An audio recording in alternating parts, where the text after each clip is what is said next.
Assalamualaikum warahmatullahi ta'ala wabarakatuh. How are you? Okay, all right. Today we're going to finish up this section. If possible, I can finish up this section number 12. So I'm going to look at the general power rule one more time. There is another type of function, that we can do, that we need to find the integration of. And then we will do application. Application would be 12.4. Okay, 12.4 application and then 12.2. Now for this chapter, 12.3, all right, 12.3 and 12.5, we skip. Okay, so we just focus on 12.1, 12.2, 12.4. Okay, 12.3, 12.5, we don't do. So let's start with example number berapa? Example number 4. Okay, I want you to read example number 4. Example number 4. Just read it and see how we find that integral. Okay, just read example 4.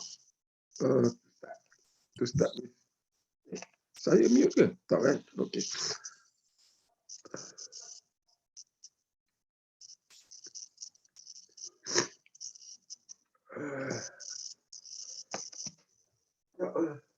Pagi ni sedikit.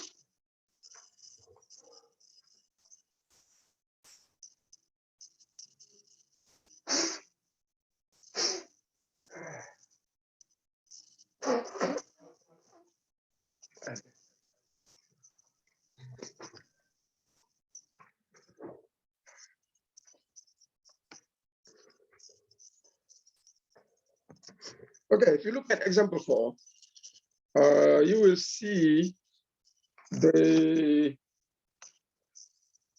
function, the term that is given, all right, if you look at the equation, the term that is given is not u prime, all right? U prime is equal to what? U prime is equal to 20x cubed.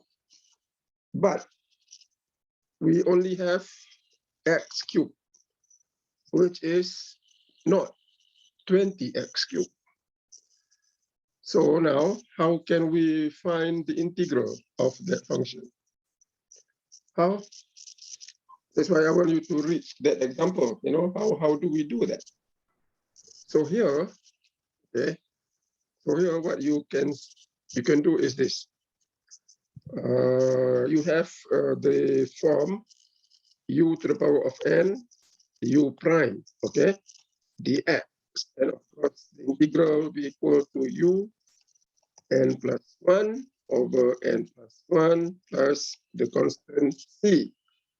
Now suppose, okay, suppose you are not given, suppose what we have is something like this, u to the power of n, okay? Now that term is not u prime. That term is, say, what do we call it? If it is not u prime, if it is not u prime, suppose it is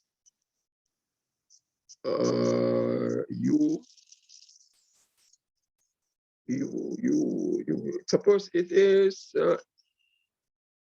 um, okay, suppose this is m, okay, dx. Now question is, how can you make this m equal to u prime? So thing is, you want to make sure, or you want to convert m so that it is equal to u prime. So that is what we want to know, or we want to do, so that we will get the integral of that function. Okay, so how do we do that? Okay, this is the rule. In order to convert, all right, to make m equal to u prime, what do? You just multiply, sign out. Apa ni sign out? I'm not using the other, using the other. Okay, can you hear me? Dengar? Hello? Yes, sir. Okay, sebab saya sign out tadi. Yeah, maybe I sign out from the other computer. Tak guna apa komputer lain. Oh, because you know what? Because the same name has the account under same name, Puan Hazrani. So maybe there is another person using this. So if you want to make m equal to u prime, what do? You can multiply by a ratio of constant over constant, a over a. Okay, ratio a over a, where a constant. Now, if multiply by a over a, what is it equal to? Equal to 1. Okay, so equal to 1, that does not change the value of the function. So you multiply by something, ratio over constant, same constant, the ratio of it, a over a, which is equal to 1. So that does not change the value of the function. Why you make it a over a? Because that will not change, or that don't change the function. Okay? If you multiply by something other than a over a, let's say you multiply by a over b, okay? Now that is not equal to 1. So you already change the function, okay? So we don't want that. We cannot do it, okay? We have to maintain the value of the function. So you multiply by a over a to make m equal to u prime. Okay, so that is what we can do in order to make the form of the function u to the power of n, u prime, and then you can integrate from what? From u to the power of n, you have m, okay, instead of u prime. So in order to make u prime equal to m, or m equal to u prime, we multiply by a over a. So that's why I want you to, that's why I said you will read example number 4. Okay, example number 4, you have the function. What do you have there? What is u prime? U prime is 20x cubed. All right, but what term do you have there? You have only x cubed, which is not equal to u prime. So how can you make x cubed to become 20x cubed, which is u prime? Okay, all right. So let's look at more detail into that example. Now, any question about this? So you multiply by a over a, okay, ratio of the same constant, so that you get u prime. Why we can do that? Because it is equal to 1, so it don't change the value. Okay, all right. You can only multiply by a over a, don't multiply by a over b. Okay, example, you multiply by 20 over 20, or 10 over 10, so that you have the u prime. You don't multiply by 20 over 35. Okay, this one you cannot. All right, this one you can. Okay, all right. So let's look at example 4. Now, example 4, if you look at that example, everybody look at the book. You have, you let u be equal to what? Be the terms in the bracket. So u equal to 5x to the power of 4 plus 11. That is u. Now, what is u prime? U prime is equal to what? 20x cubed. Okay, but if you look at the integral, you don't have 20x cubed. What do you have? We have only x cubed. So that x cubed is like m. Okay, that x cubed macam m. So how do you make it into 20x cubed? You can multiply by ratio of same constant, a over a. Okay, you want 20. So what constant ratio do you multiply that with? You multiply by 20 over 20. Okay, so you want 20 over 20. So what do? You multiply by 20 over 20. All right, so you multiply the integral by 20 over 20, because u prime is 20x cubed. you have only x cubed. So therefore, you multiply by 20 over 20. Then our integral will be equal to what? Will be equal to, you just put in the numbers, 5x to the power of 4 plus 11 to the power of 9 multiplied by 20 over 20. And then you have x cubed. X. So now you have the 20x, but you also divide that by 20. So what you do next is that you bring the the denominator outside. So that becomes 1 over 20 multiplied by 5x to the power of 4 plus 11 to the power of 9. Now you have 20x. But you have 120 over here because you bring that denominator 1 over 20, just bring outside. It's a constant. So what you have now is u prime and u to the power of 9. Okay, so here is u, here is u prime. So what do I get? I got 1 over 20, but multiplied by 1 over 20 lah. Integral of u to the power of 9, u prime dx. So I got that form, so I can do the integration. With what? With a constant 1 over 20. So that is equal to 1 over 20, u to the power of 10 divided by 10 plus c. And of course, now you put back the u, 1 over 20, 5x to the power of 4 plus 11, everything to the power of 10. All right, divided by 10 plus c. Of course, 20 times 10, that is 200. Okay, all right. So that is how you can do a little bit manipulation. Okay, so that you can apply the rule. We can only multiply by a over a. Okay, all right. Any question about this? Okay, I'll give you another example. Okay, kita bagi another example. Another example would be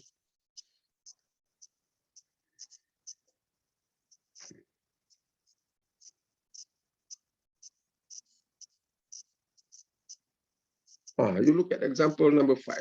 Okay, that example number 5 it's a little bit different. Okay, look at example number 5.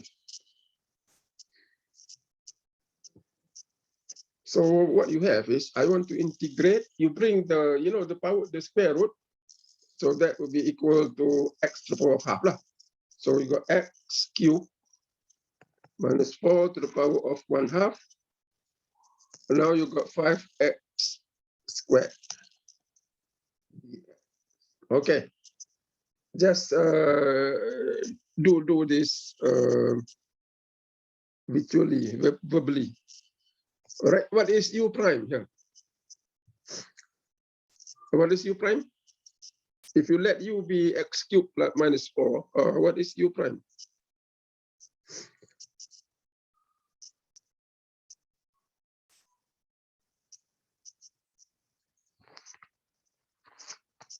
What is u prime? Somebody.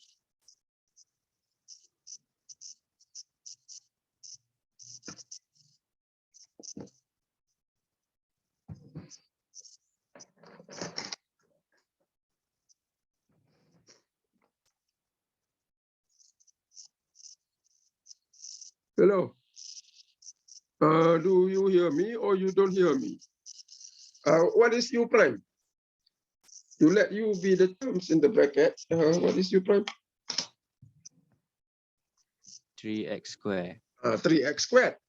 Okay, so u prime is 3x squared. But what do I have? We have 5x squared. Okay, which is not u prime. So how do you get 3u prime? 3u prime. How do you get u prime, which is 3x squared? What do you multiply that with? You have a 5 here. Okay. In the first example, you have 1. All right, you have 1, which is just x cubed. So you multiply by 20 over 20. I got 20x cubed, and then you bring the denominator out. Now I have 5x squared. We need 3x squared. So what do? You multiply by 3 over 3. Okay, you multiply by 3 over 3. So from now, what do you multiply that with? The a over a. The a over a is the value of the constant. Okay, the value of the constant to the derivative. So you need 3. So you multiply by 3 over 3. Don't worry about the number that you already have. Okay, so don't worry about the number they already have. You only multiply, you need 3, you multiply by 3 over 3. So that will be equal to what? That will be equal to x to the power of 3 minus 4 to the power of half. Now you have 5x squared, you multiply by 3 over 3. Okay, 5x squared dx. Now, you reshuffle lah. Okay, you switch the terms. You need 3x squared, so you switch with the 5. So we can write another step, all right? I switch the 3 and 5, and then I have what? 5 over 3. So that 5 over 3 I can bring out.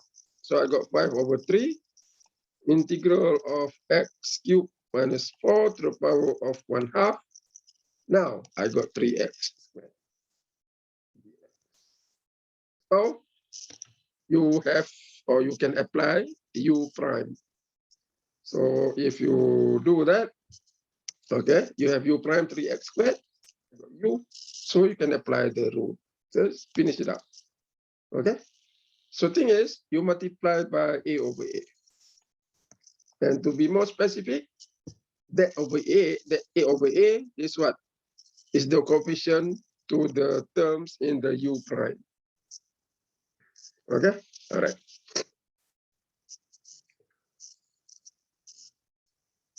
Okay, any question? So you can look at another example. Another example is example number 6. Okay, that example is number 6, another example. So you read example number 6, and then that's it. All right, so we are done with 12.2. I think I give you already question, right? 12.2. Did I give you question? 12.2. Apa dah lupa? Cek balik. Saya sudah bagi lah. Bagi apa tu? Bagi tu. So 12.2, that is the rule. 12.2 saya dah bagi homework question. Belum lagi. Sebab apa? Sebab kita ada test kan? So I'm not sure whether I did give you the question or I think 12.1 or 12.1. I give you 9 to 22. Okay, berapa bagi? 12.2 belum lagi. I give you some questions on 12.2. So 12.2 for now, right? You do some questions from number 3. Okay, number 3, this is general rule. 3 up to number 17. Let's do some, don't do all. Right? We do some. Okay, so I'm done with 12.2. What I want to do next is I want to look at application. Now, the application in 12.1 and 12.2, the concept is what? The concept is antiderivative. So now you are given the derivative of a function. You want to find a function. So we start with derivative, okay? So now you know, okay, from what we already learned, you have profit function. And then I have cost function, C. And then what? Revenue function. We have R. Okay, now let's do the derivative. If I take P prime, derivative of the P is P prime, right? Derivative of the cost, C prime, or dpdx. And here C prime, dc dx. And for revenue, R prime, dr dx. So that is the derivative. Now, do we go backward? Suppose I know the derivative. I want to find the function.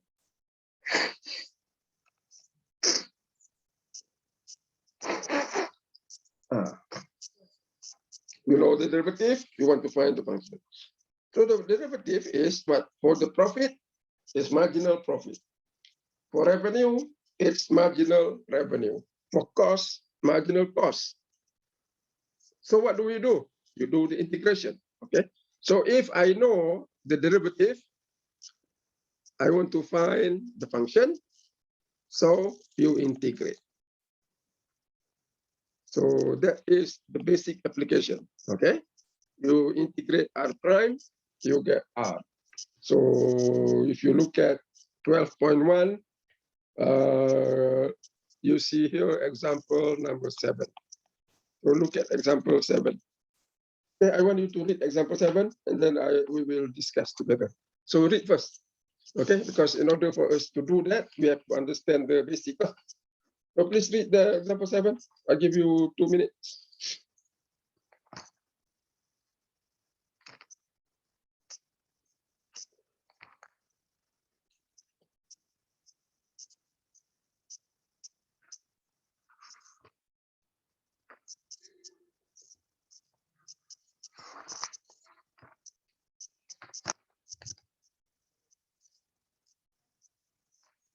Okay, you did it. Right. So if you look at example 7, it's revenue. Okay, so revenue, you are given the marginal revenue. And then you have X is the quantity sold. So we know already the X, and of course, revenue is in dollars. You want to find the revenue function. Okay, so I want to find the revenue function. So how do you do that?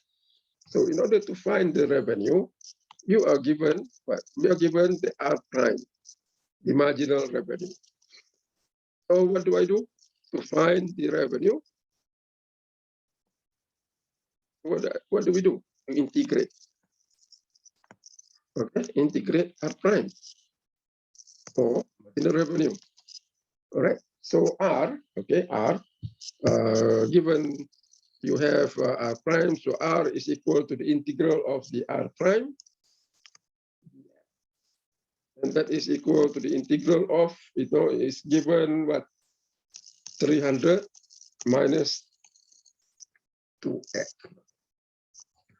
100 minus 0.2x squared. Not x, x. So you just integrate the function.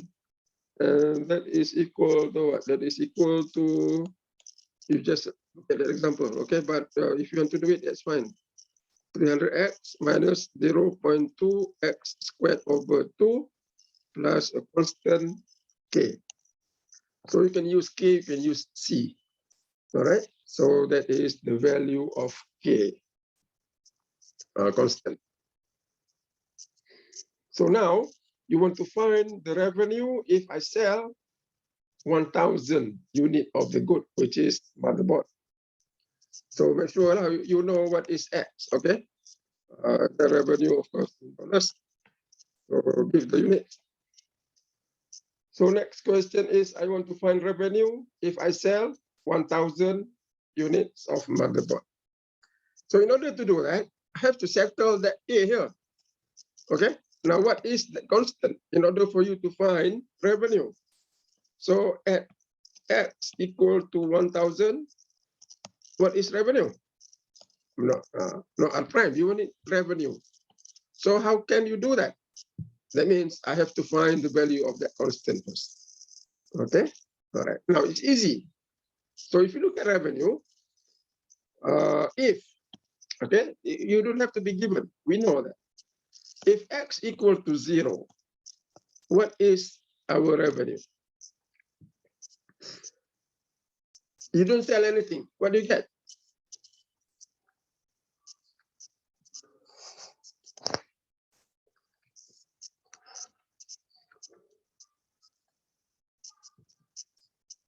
Huh? If I don't sell anything, what revenue do I earn? How much revenue do? Zero. Okay, X equal to 0, R equal to 0. This is a fact. Okay, for revenue, it's a fact. We know that. So what you do, you can find K using this value. All right. So you are given X equal to 0, R equal to 0.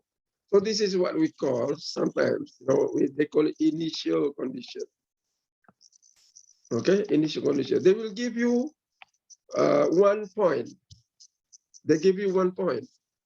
So that point that is given, you can find the value of that constant there, whatever the value is. Okay, but revenue, you don't have to be given. We know it.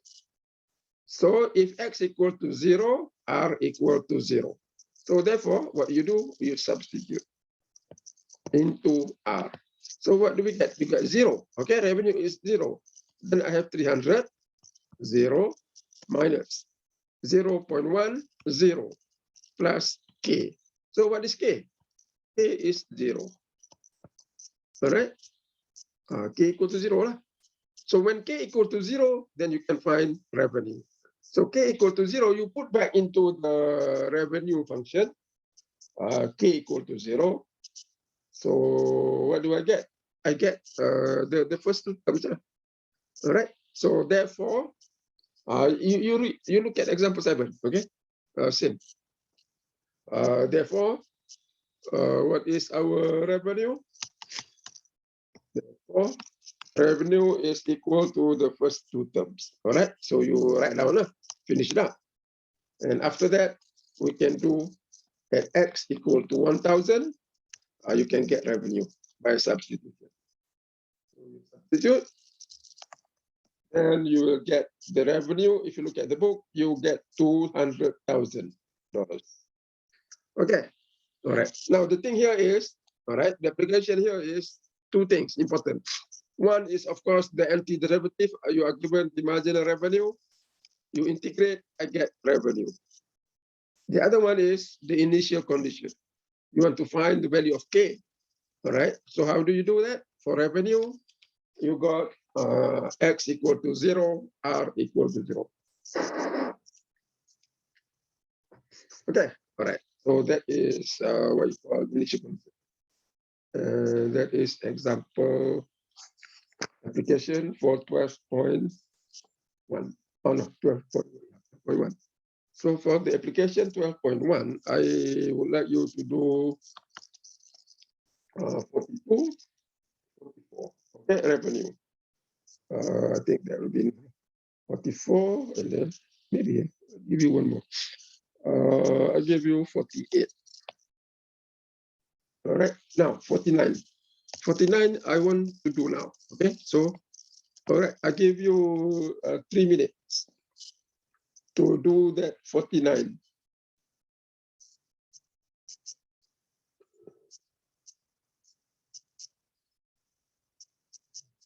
Okay, I want you to try 49. Okay, do it now. So I'll give you for homework 42, 44, 48. Okay, 49, do now. The average cost. Okay, do the average cost.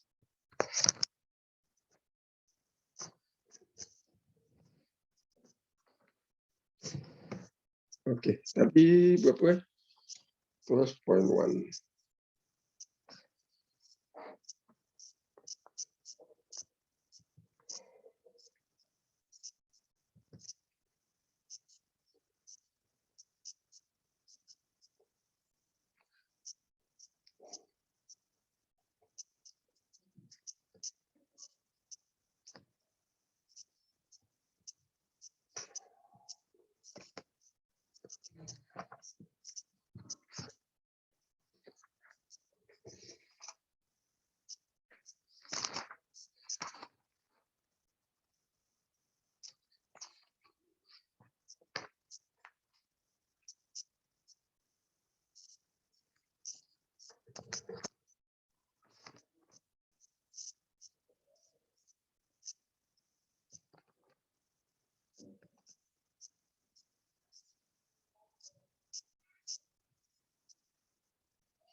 Okay, got it.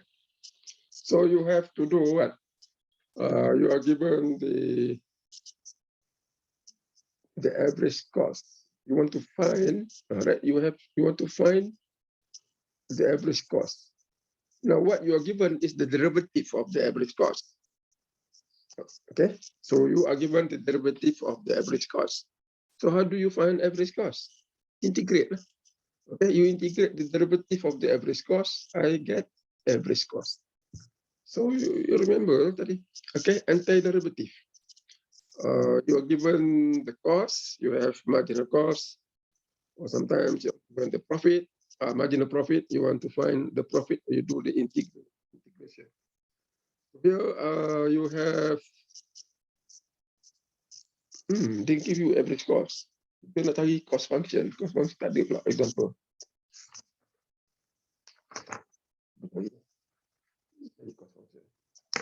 The cost, you have a more direct example. Banyak bagi revenue pun.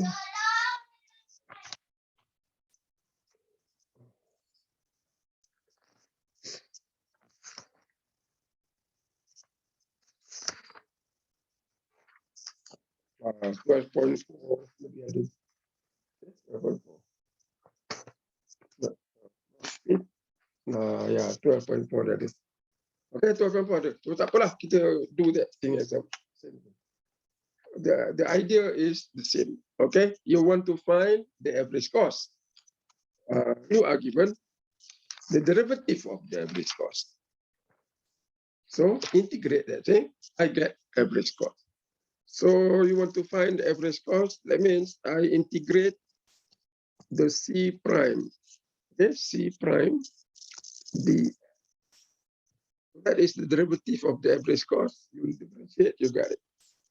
Okay, all right. So what you are given, okay, what you're given will be what you call the initial condition. The average cost of producing 20 is 40. So that's how you can find that constant. So what is the derivative? Oh, no, I'm sorry. Yeah, the derivative of the average cost. That is equal to the integral of what? 1/4 minus 100 x to the power of 2. So x to the power of 2 tu kita bring up lah. Save 100 x to the power of negative dx. And that is equal to 1/4 x minus, okay, 100. Increase the power by 1, so that becomes -1 divided by -1 plus k constant. So here you have to rewrite balik lah, because you have a negative and negative, so that becomes positive. So 1/4 x plus 100, you bring x back to the bottom, plus divided by x plus k. Right. So now you want to find the k. Okay, how do you find the k? You are given what? You are given, if I produce 20 units, the average cost is 40. So you have that 1 point. At x equal to 20, average cost, or C prime, equal to what? $40. 40,000, $40. So you substitute, then you get K. Okay, and then you can do B as well. All right. Okay, so that is question number 2. So what? So thing is here, how can you find the value of K? All right. Okay, good. So now move on to 12.4. Now 12.4 is a few more applications. This is where I can use total cost. We can find the total cost from the marginal cost. And then you also have profit, marginal profit. What I want to do, you know, if you are given the profit, you can find marginal profit. And then example 5 is on the national consumption.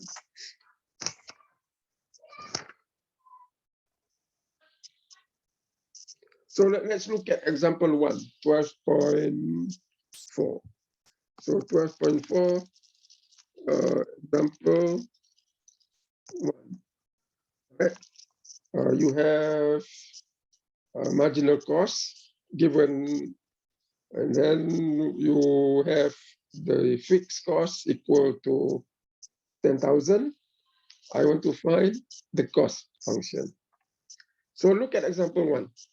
We don't have to do that because we already knew how to do it. So you are given the marginal cost, I integrate the marginal cost, I get cost. So the cost is equal to what? After you do the integration, I got 3x squared over 2 plus 50x plus k. Now that is the constant. Okay. So what information are we given? You are given fixed cost to the production is 10,000. So what is fixed cost? Fixed cost 10,000. Now, what is fixed cost? Fixed cost is what? That means fixed cost is the cost that you incur even though you don't produce anything. So at x equal to 0, the cost is 10,000. So we can find that value k here. All right. So that is how you interpret fixed cost. Okay, fixed cost is the same cost you incur, whether you produce or you don't produce. So how do you find it? I find it at x equal to 0. What is the cost? That is fixed cost. Right?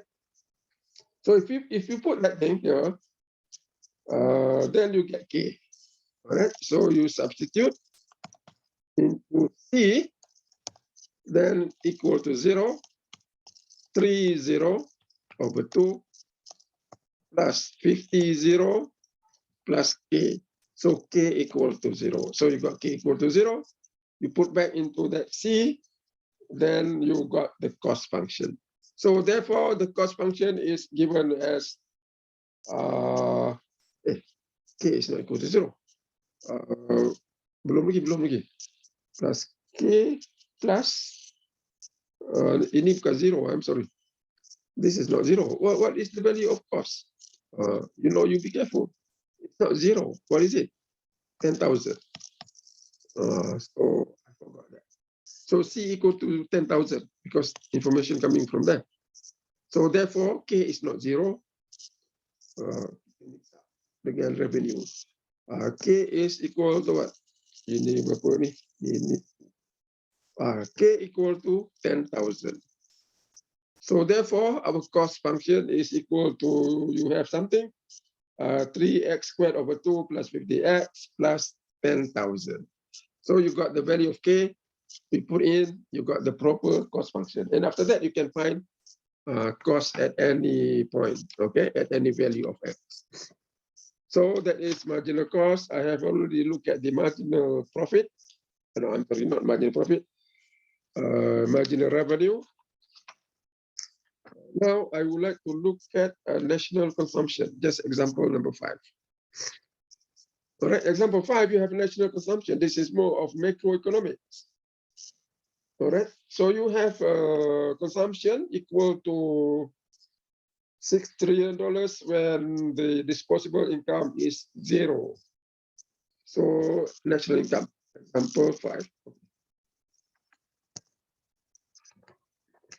If the marginal propensity to consume, dCdy, is equal to that function, you want to find the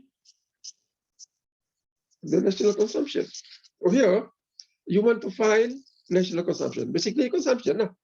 All right, and you are given the marginal consumption, the marginal propensity to consume. So basically, you want to find C given C prime. So how do you do that?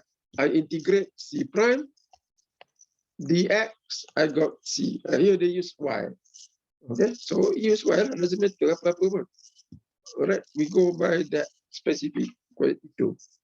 And here they don't use just consumption, they treat it as national consumption. So national consumption is C, and you are given C prime, and C prime is equal to what? dc dy. They write it dc dy. Prime somewhere. Okay, marginal consumption, or in terms of the macroeconomics, they call it marginal propensity to consume. So marginal propensity to consume, the marginal consumption.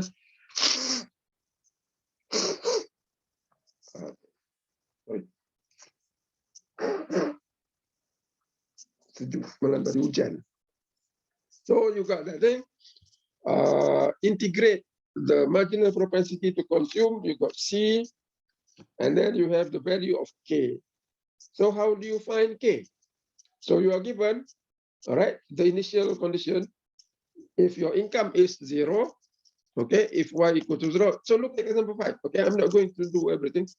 So if Y equal to 0, then what is C? C is equal to 6.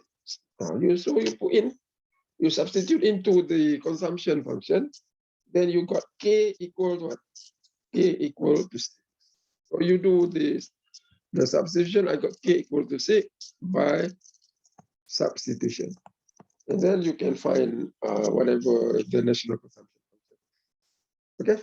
Because you've already the value of K. So that is 12.4.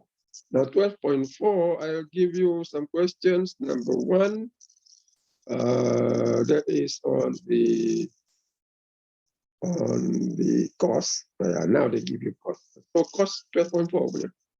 So 1 and 2, that is on the marginal cost. Then you do 1 on the average cost, that is number 12. After that, I give you the national consumption, right? 18, 19. Okay, so you're done. So that's it, chapter number 12. So 12, just integration. So they call it indefinite integration, indefinite integration. So 12.4, 12.2, similar.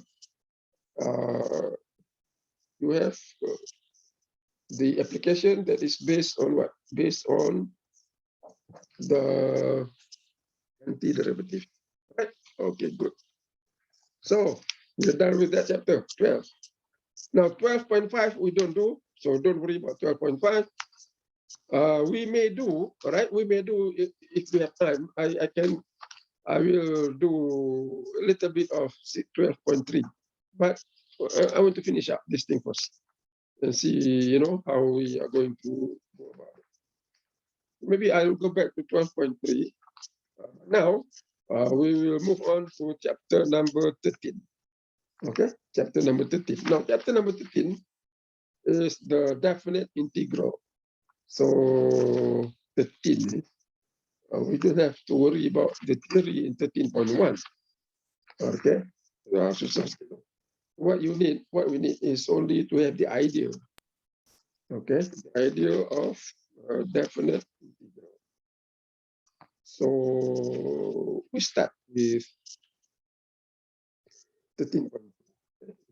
13.2. Okay, 13.2. We move on to chapter number 13.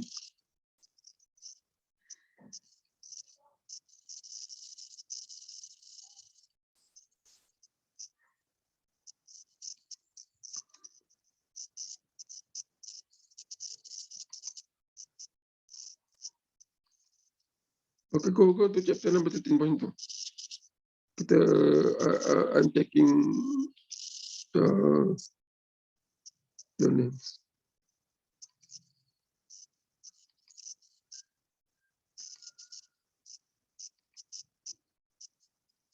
Ni Alif Sazri ni siapa ni? Alif Sazri, saya tak pernah dengar nama dia. Siapa nama, what is your name? Alif ni? Alif. Hah? Alif. Yalah, Alif saja ke Muhammad Alif ke apa? Nama saya Alif Azri. Ada dalam list ke? Ada? Nah, because I didn't remember your name. Check. Section 7 ke 8?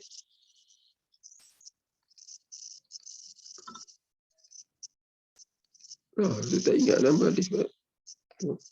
Okay, tak apa.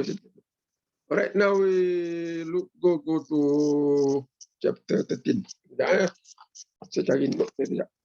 Chapter number 13. That is on the definite integral.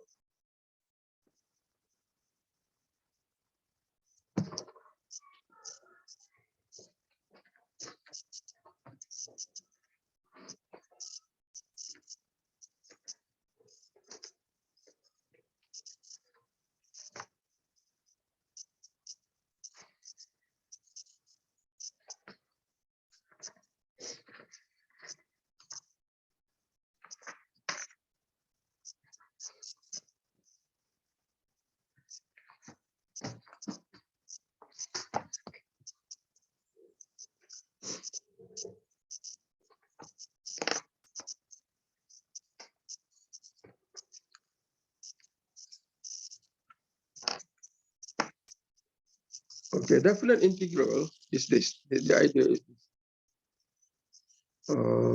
We are doing the integration. Okay, the same rules apply. So chapter number 13, what you call 13.2, start with 13.2. Definite integral. Rules, same rules. Okay, all the same rules that we learn on integration will apply. Now, definite integral is that you are integrating the function. We integrate a function, all right, between 2 points. Say x0, y0 to x1, y1. All right. But when you do the integral, we only need the x0. So this is the notation. You are integrating. All right. You want to find the definite integral. So we can find it. Let's say I label it f, right? F, or you can say it's equal to a. Right? That is equal to what? That is equal to the integral of the function f of x. Now, when you do definite integral, you are doing integration between 2 points. So the first point, x0, x1. So x0 is you put there at the bottom, x1 you put there. Such that you know x0 is less than x1. So at the smaller value of x you put at the bottom, the higher value of the x you put on the top. So now we are doing the definite integral. Okay, definite means definite. You know, there is a value to it. All right. So how do you do the integration? Integration is still the same. So we do the integration like this. What is the integral of f of x? We know it's the capital Fx. Plus what? Plus constant, we call k. Now, we are doing it over an interval, x0 to x1. So you put in x0 here, x1 up there.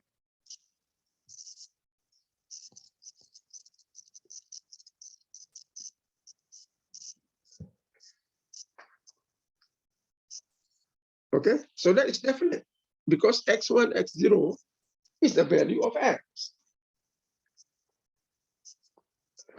Okay, and one more thing, I put condition here, x0, x1, we only consider x, x0, x1, even y1, okay? So I want to put in short, x, y are all positive. kita tak consider negative numbers. That is beyond our scope. So what is it equal to? It's equal to, you substitute, all right? You substitute x1 and x0 into the integral. So I got f x1 plus k. That is where I substitute x1. And then I have to subtract the integral at x0 plus k. Now k cancel out. So what do I have? I have f at x1 minus f at x0. So how do you find the definite integral? It's the value of the integral at x1 minus the value of the integral at x0. So that is definite integral. So what you get, you take the difference, you get a value. Okay, you get a number. Because we are doing the evaluation of the function at specific point. Okay, at specific point.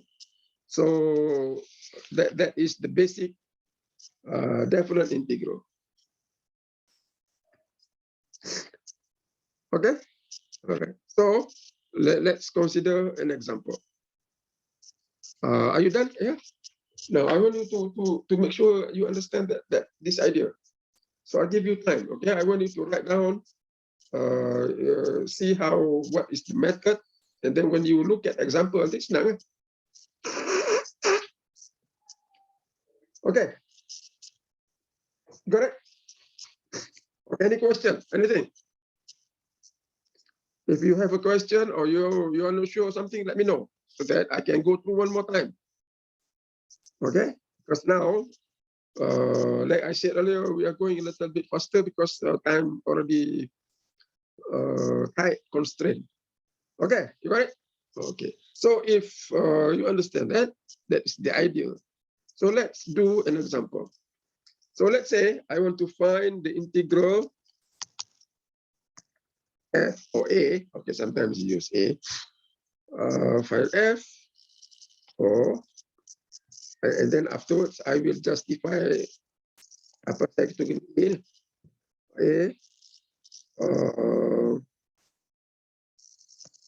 of integral of x 5x plus 1, okay, dx from x equal to 1 to x equal to 5. Okay, so how do you do that? Okay, this is how you do it. F or equal to a, I just write both. Okay, but you don't have to write both. You can only write one. I write both because we can use either of this. So it's the integral of what? Integral of, you know, from the basic formula x0, x1, fx dx. Okay, we know that, but you don't have to write this one. You just write the way, right? That interval and specific function. So it's equal to the integral of what? 5x. Berapa kali x? There is only one x. I'm sorry. I got only 5x plus 1. Okay. 5x plus 1 dx. From where? From 1 to 5. Okay. So we just follow the rule. What is it? You integrate the function 5x squared over 2 plus x. And then put the bracket, put a straight line. Here is 1, 5 up there. Okay, from now on, for the definite integral, you don't have to put the constant. Why? Because you know the constant will cancel out. So tak payah letak constant lah. Okay, so constant is not needed. But if you put constant, okay lah.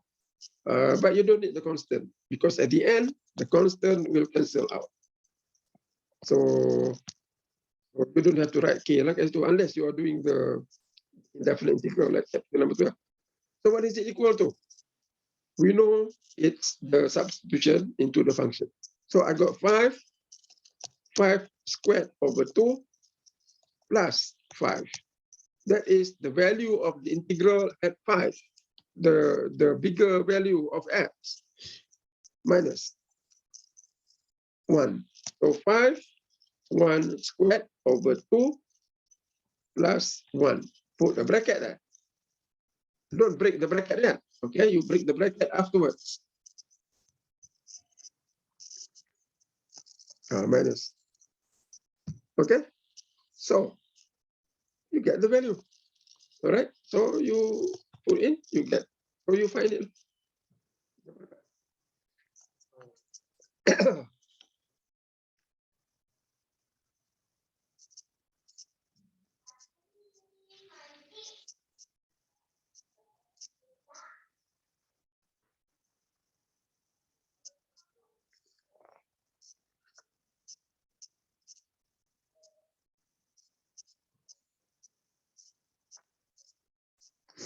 All right. Okay. Now, what are we talking about here? That is the rule of the integration. All right. Now, the definite integral is the area. Okay, the definite integral that we're talking about, f or a, is the area under the curve f of f of f between the 2 points. Okay, between the 2 points, x equal to x0 and x equal to x1. Or sometimes you call it interval x0, x1. So we can write here in the interval. All right. In the interval. So x1 to interval. So when you write that form, we are denoting it as interval from x0 to x1. So that's why I put a. Okay, why? Because it's the area under the curve f of x between the 2 points, or between the 2 values of x. Okay, now graphically speaking, if you look at that example that I already solved, then we can see better. So you draw the line of the function, not the integral, all right? So what was the function that we have earlier? It's a straight line, 5x plus 1. So we do it by example so that we can see it. So today, y equal to 5x plus 1. So that is our function. Okay. So now what is the integral of that function between the 2 points? So you are given x0, you need x0. The other point is x1. So the integral that you get, definite integral, is what? Is the area under the curve between the 2 points. So that's why we call it A. So you can put A. Why A? Because area. A, all right. You can put F. Why F? Because that is notation for the integral. All right. So it's the area under the curve f of x between the 2 points. All right. So whatever the function is, in more general case, whatever the function is, maybe the function will look like that. Okay, y equal to f of x. But the integral, definite integral between 2 points, x0, x1, still the area under that curve between the 2 points. So the book used AB. Okay, I prefer X because we can see it's about values of X. Okay, you can use AB, but I forgot.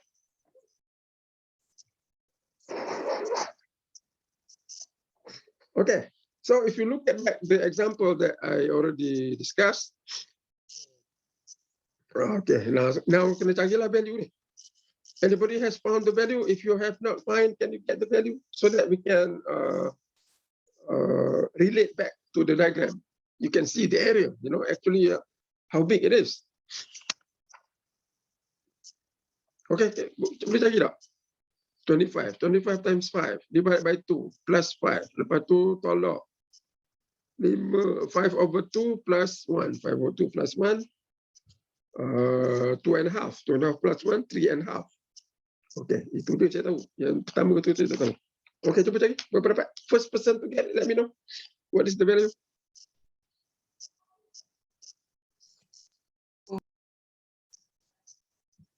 Berapa? I got 64. 64. Saya 64 ke? 1964.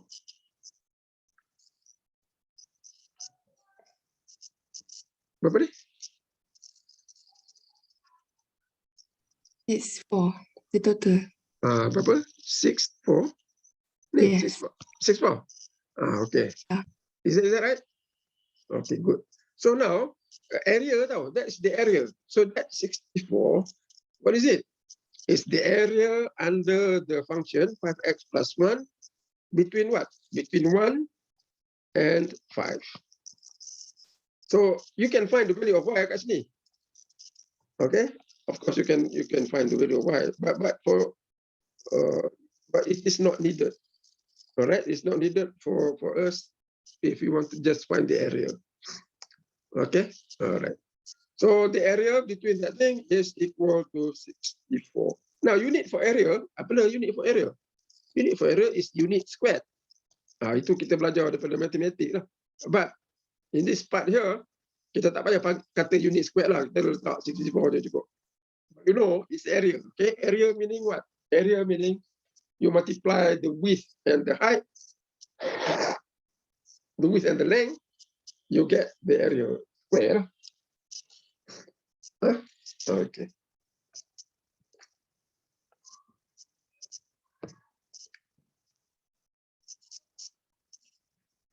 All right. So that is the idea of definite integral. That is 13.2. And they call it, if you can read the book, they have the name. On 13.2, they call it fundamental theorem of calculus. So that is what we are doing. Okay, all right, I'll give you another example. Example number 2. I want you to find the definite integral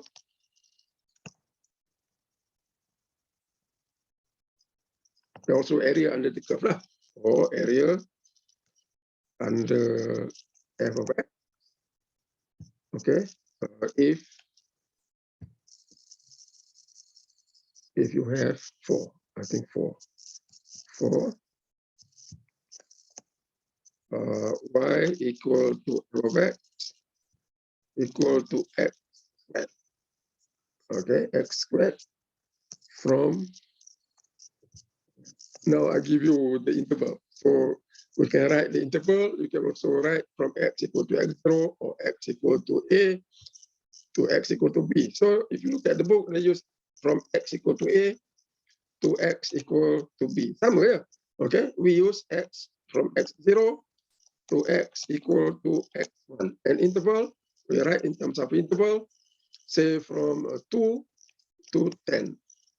Okay, so that is the point between which you want to find the area of that function. Okay, I give you 3 minutes. Okay, find it. Okay, find it. You have to work out. Okay, so do it now.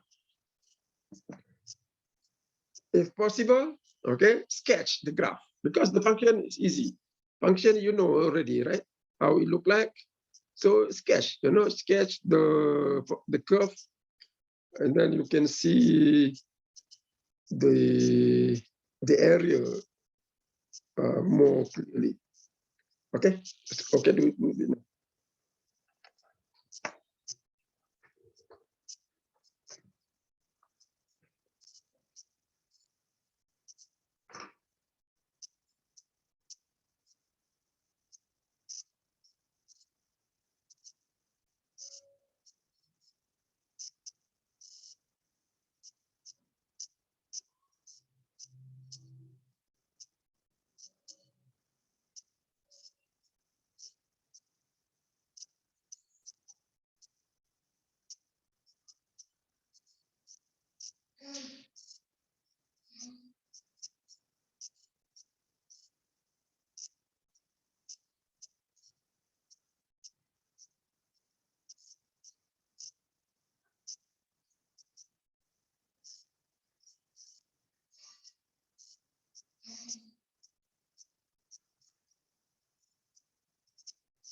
Okay, got it.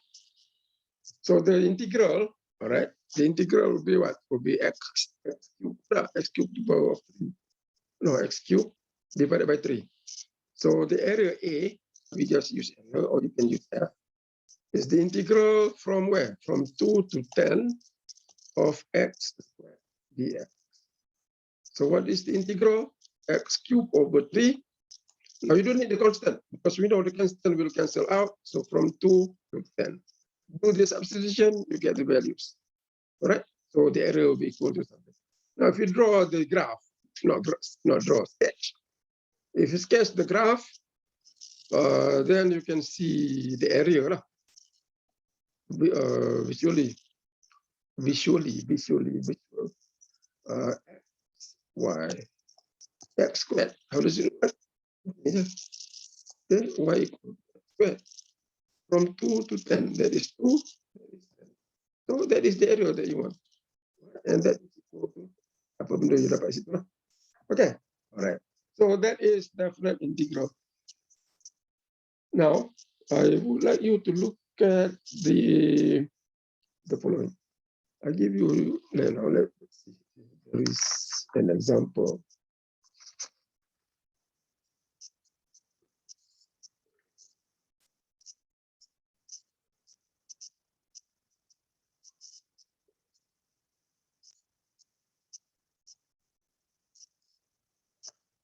Okay.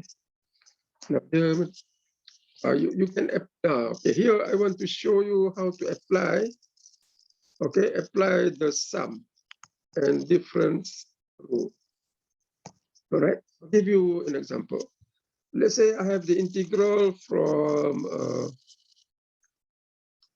the rule. So let me show you the rule. Okay, this is the properties, the rule.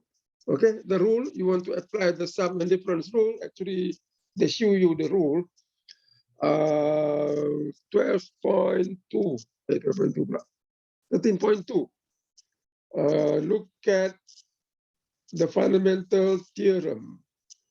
So you look at the book, page 100. They give you example 2, that is the properties. Now, if you look at that part, the property of the difference rule. Okay, difference rule, difference and the sum rule.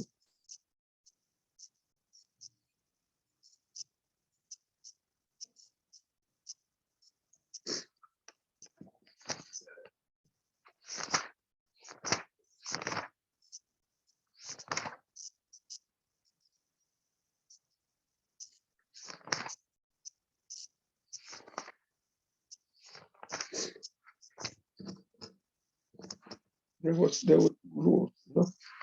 That I want to show you. Dia ada satu juga tu. Sekejap, eh. Ada lagi satu ni, mana ni?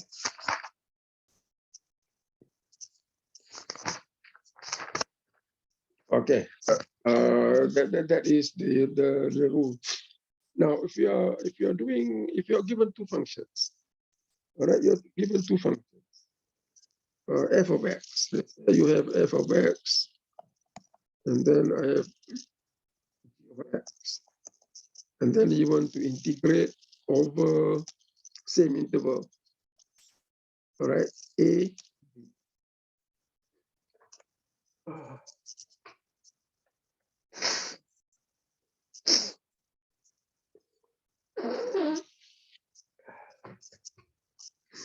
So this is the property or the rule.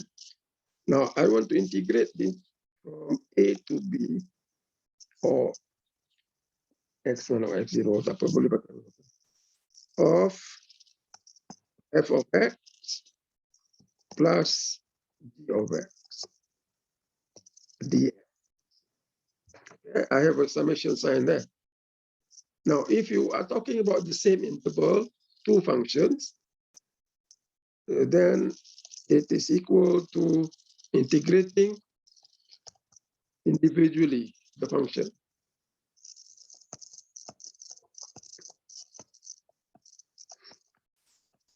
Okay, so what this rule is saying is that you're given two functions. All right, so what you do, you just integrate the two functions individually. Or in short, you are given two different terms in x. So what you do, you integrate individually. Now for this definite integral, sometimes it works the other way around. That make our life more simple. If you are talking about same interval and you have two functions, it's easier. Okay, it's easier to do the integration after you sum the terms first. Right? I'll give you an example. Let's say I want to find the integral from 1 to 4 of 5x power 5 plus 20x cubed minus 1 dx.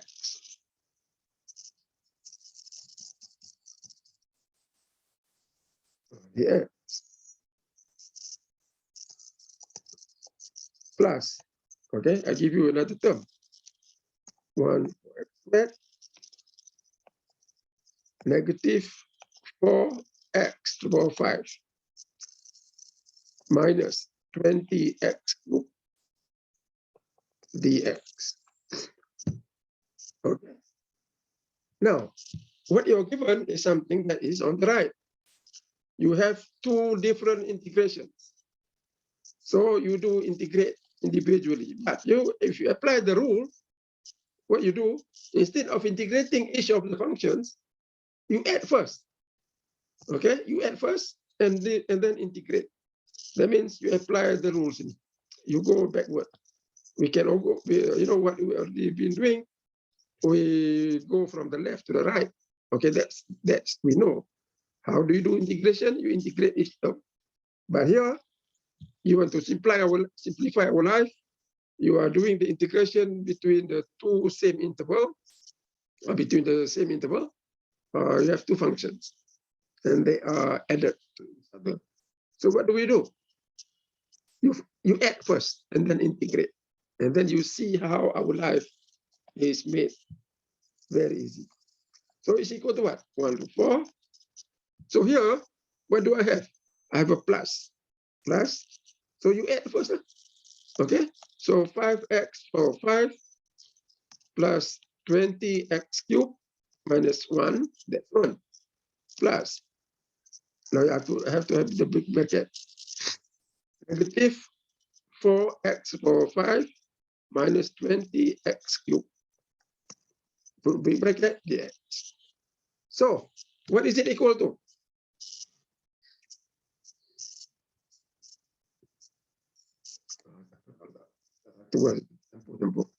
Okay. What do you get? If you add first the things in the bracket,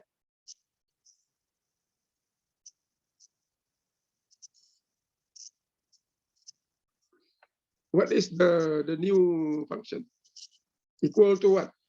Don't integrate. Okay, I want you just to add everything there in that thing in the bracket. So that is equal to the integral from 1 to 4 of what? Okay, tell me, what is the new function?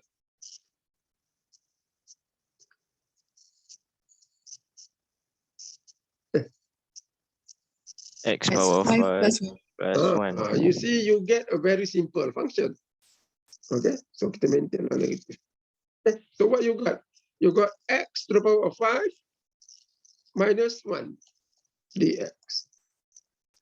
Okay, now rather than doing the integration, two of them, you have to do this thing first, and two, that's one, and then you have to do the other integration. If you add them up first, you end up with this simpler function. Easier to do the integration.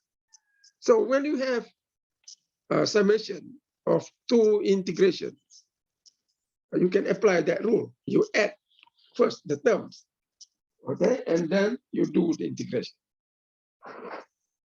Sometimes that can make our life simpler. And that rule can also be applied if you have subtraction. So that is a sum and difference.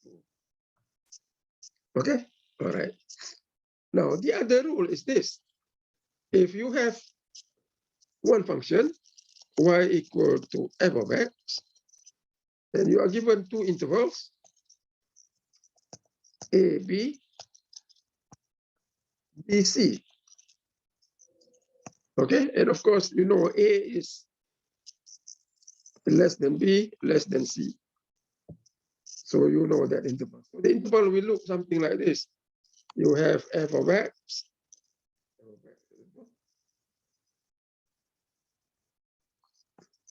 and then you got a,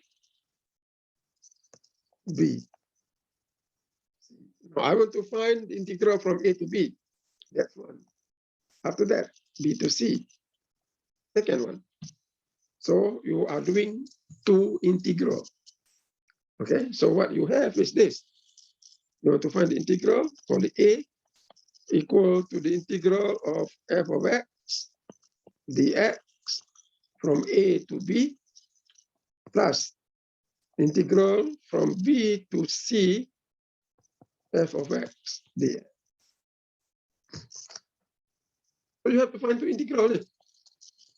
Okay, now this rule, you are talking about the same function, two intervals in such that ABC, what you can do, you do it this way. You just need to find the integral from a to c of f of x dx.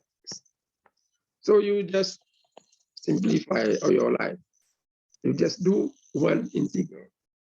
Okay, so instead of doing integral from a to b plus integral b to c, what you do it at one shot, the integral from a to c of f of x. I can write here, A to C of f of x dx. Okay, so that is rule number 2. So these are the things that you can apply to simplify, okay, to simplify our problem, our integration problem. Okay, that is rule number 1. Rule number 1 adalah, okay, rule number 1 ni, for definite integral, actually it's better if you have the things like on the right, you can simplify and make it on the left. Okay, and then the second one, if you are talking about the same function, 2 intervals given in this manner, a, b, b, c, then you do just one integral from a to c. Okay, all right. So these are a few rules that can be helpful. So that is 12.3 definite integral. I think by now you should have some idea on this one. So for your practice, I give you a few more questions. Okay, for this one, I just give you a few, so that you will get the feel of the definite integral. Now, 13.2, I would like you to do simple question first. Maybe next time you try more. So for now, just do simple function. 1, and then do number 5, and then number 9. Okay, so let's do 3. These are the simpler function. So what you can do, you sketch. Okay, sketch f of x, because you know how the curve look like. So you just sketch and then label the point. And you can see the area, just like what I did. All right, so sketch and you can see the function. Okay, so I think that's it for today. I will see you again Wednesday. So Wednesday, I think I'm going to finish up 13.2, and then we move on to 13.3. Right, 13.3. So that is our plan. Any question? Anything? No? All right. So I'll see you again. Assalamualaikum warahmatullahi ta'ala wabarakatuh. Thank you, sir. Okay, thank you. Thank you, sir. Thank you. Thank you, Thank you, sir. sir. Thank you, sir. Yes, sir. All right, thank you. Thank you, sir. Thank you.